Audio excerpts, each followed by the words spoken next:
Osmania hospital ఉన్నది అని చెప్పి మాట్లాడుతున్నాడు. మరి బట్టలు ఉడిపించి బతుకమ్మ ఆడిపించిన నిజాం నవాబు జ్ఞాపకం రాలేదా? ఈ తెలంగాణ ఈ నిజాం స్టేట్లో ఉన్న ప్రతి ఒక్కరిని పన్ను వసూలు చేసి రక్తం పిండి పాలు పిండి ఆడవాళ్లను మానభంగం చేసి పన్నులు వసూలు చేసిన నిజాం ప్రభు జ్ఞాపకం రాలేదా రేవంత్ రెడ్డి గారు? ఏం మాట్లాడతారు? ఎదురుగా అక్బరుద్దీన్ గారు ఉంటే మీకు ఏమన్నా గజగజ అన్నదా? అక్బరుద్దీన్ గారిని చూస్తే ఏమన్నా చేవ చచ్చిపోయారా? అదా మీ పొగడతా?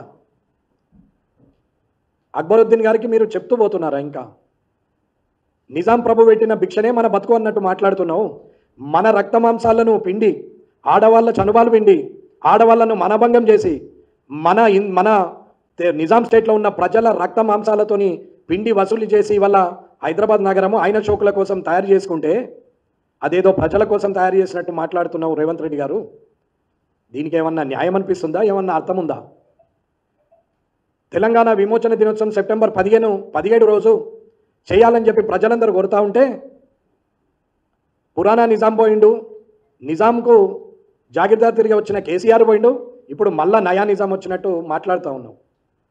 ఇది ఎంతవరకు కరెక్టు రేవంత్ రెడ్డి గారు? ప్రజల ముందొచ్చి మాట్లాడు, ఒకసారి చెప్పి చూడు.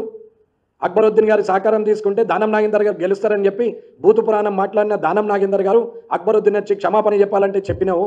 అది దానం నాగేందర్ గారి గెలుపోవటంలకు సంబంధించిన విషయం కాబట్టి ఆయన ఒప్పుకోవచ్చు. కానీ అసలు తప్పు మాట్లాడితే శిక్ష వేయాలా, సస్పెండ్ చేయాలని మాట్లాడిన ముఖ్యమంత్రి కళ్ళ ముందట భూతు పురాణం ఓపెన్ అయితే కూడా ఒక్క మాట మాట్లాడకుండా మూతి మీద చేసుకొని కూర్చున్నాడు. శ్రీధర్ బాబు గారు జారగిల్లబడి చూస్తున్నారు. బట్టి గారు అట్లాగే మౌనం వహించారు. పొంగులేటి శ్రీనివాసరెడ్డి గారు అట్లాగే కూర్చున్నారు. సీతక్క గారు ఒక మాట మాట్లాడలేరు. పొన్నం ప్రభాకర్ గారు నవ్వుతుంటారు. ఎదుటి ఆఫ్ ద రికార్డులో కూడా మాట్లాడినటువంటి ఎదురుగా ఉన్న ఎమ్మెల్యేలకు కూడా కనీసం ఏం మాట్లాడుతున్నాము, ఎలా మాట్లాడుతున్నాము, సభా సంప్రదాయాలు ఏంది అనేది కూడా తెలియని పరిస్థితుల్లో తెలిసిన వ్యక్తులు తెలియని వ్యక్తులను ఉసిగొలుపుతూ అసందర్భంగా అన్పార్లమెంటరీ వర్డ్స్ మాట్లాడుతూ ఉంటే ఈయన మైకులు అన్న మాట వాళ్ళు మైకు లేకుండా అన్నారు.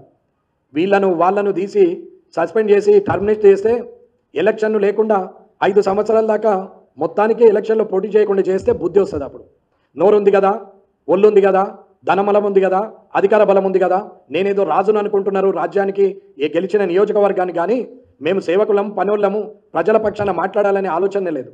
95 గంటలలో కనీసం గంట సేపు కూడా ప్రజా సమస్యల మీద మాట్లాడలే. ఎంతసేపు భూతు పురాణము, 70 గంటలు భూతు పురాణము, 10 గంటలు ప్రొటెస్టు, ఒక 5 గంటలు వాళ్ళు 10 గంటలు వారు చేసింది వావా వావా అనుకోవడానికి, వావా జపానా అనుకోవడానికే సమయం సరిపోలేదు, జహాపనా అనడానికి. ఇక ఉంటే ఒక అరగంట గంట ఉండొచ్చు. ఇది అసెంబ్లీ సమావేశాల విషయం. ఇకపోతే రుణమాఫీ విషయం మాట్లాడారు. రుణమాఫీకి వచ్చేసరికి రైతులకు ఎంత ఇబ్బంది అవుతుందో అర్థం చేసుకోవాలి.